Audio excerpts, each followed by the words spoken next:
അൽ-ഖയ്ദ ബന്ധമുള്ള 4 ഭീകരവാദികൾ പിടിയിൽ. ഗുജറാത്ത് ഭീകരവിരുദ്ധ സ്ക്വാഡാണ് ഇവരെ അറസ്റ്റ് ചെയ്തത്. സമൂഹ മാധ്യമങ്ങൾ വഴി ഭീകരവാദ പ്രസ്ഥാനങ്ങളിലേക്ക് യുവാക്കളെ ആകർഷിക്കുന്നത് ശ്രദ്ധയിൽപ്പെട്ടതോടെയാണ് ATS അന്വേഷണം ഊർജിതമാക്കിയത്.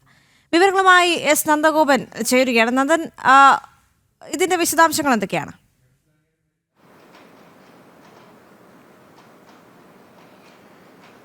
ദേവിക, ഗുജറാത്ത് സ്വദേശികളായ 2 പേർ, ഒപ്പം തന്നെ ഡൽഹി സ്വദേശിയായ ഒരാൾ, ഉത്തർപ്രദേശ് സ്വദേശിയായ ഒരാൾ, ഇങ്ങനെ 4 പേരാണ് ഗുജറാത്ത് ആന്റി ടെററിസ്റ്റ് സ്ക്വാഡിന്റെ ഇപ്പോൾ ആന്റി ടെററിസ്റ്റ് സ്ക്വാഡ് അറസ്റ്റ് ചെയ്തിരിക്കുന്നത്.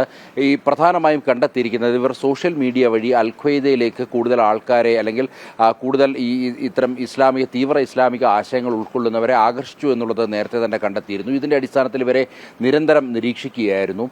തുടർന്ന് ഇവർ ഓപ്പറേഷൻ സിന്ദൂറിനെതിരെ അടക്കം വലിയ രീതിയിലുള്ള പ്രചരണങ്ങൾ നടത്തി. ഓപ്പറേഷൻ സിന്ദൂറിനെതിരെ ആയുധമെടുത്ത് പോരാടണം എന്നുള്ള ആശയമടക്കം ഇവർ മുന്നോട്ട് വെച്ച് ഇൻസ്റ്റഗ്രാമിലടക്കം ഇത്തരം പോസ്റ്റുകൾ ഷെയർ ചെയ്യുന്ന ശ്രദ്ധയിൽപ്പെട്ടതോടെയാണ് ഗുജറാത്ത് ATS ഇതുമായി ബന്ധപ്പെട്ട് അന്വേഷണം ഊർജിതമാക്കുകയും 4 പേരുടെ അറസ്റ്റ് രേഖപ്പെടുത്തുകയും ചെയ്തത്.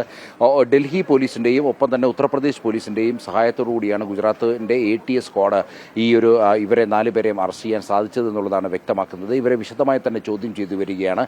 ഇവർക്ക് നേരത്തെ തന്നെ പല ഭീകരവാദ സംഘടനയുമായി ബന്ധപ്പെട്ട നേതാക്കളുമായി ബന്ധമുണ്ടെന്നും പല ഓപ്പറേഷനുകൾക്ക് ഇവർ ചില സഹായങ്ങൾ നൽകിയതായും ATS കണ്ടെത്തിയിട്ടുണ്ട്. ഏതായാലും ഇതുമായി ബന്ധപ്പെട്ട് വിശദമായ അന്വേഷണം നടത്തേണ്ടിയിരിക്കുന്നു. ഇവരെ അറസ്റ്റ് രേഖപ്പെടുത്തിയപ്പോൾ ഇവരെ കസ്റ്റഡിയിൽ വാങ്ങി വിശദമായി തന്നെ ചോദ്യം ചെയ്തു വരികയാണ്. ദേവിക, ശരി. അൽ-ഖയ്ദ ബന്ധമുള്ള 4 ഭീകരവാദികൾ പിടിയിലായിട്ടുണ്ട്. ഗുജറാത്ത് ഭീകരവിരുദ്ധ സ്ക്വാഡാണ് ഇവരെ അറസ്റ്റ് ചെയ്തത്. സമൂഹ മാധ്യമങ്ങൾ വഴി ഭീകരവാദ പ്രസ്ഥാനങ്ങളിലേക്ക് യുവാക്കളെ ആകർഷിക്കുന്നത് ശ്രദ്ധയിൽപ്പെട്ടതോടെയാണ് ATS അന്വേഷണം ഊർജിതമാക്കിയത്. നന്ദഗോപനാണ് ഡൽഹിയിൽ നിന്ന് കൂടുതൽ വിവരങ്ങൾ നൽകിയത്.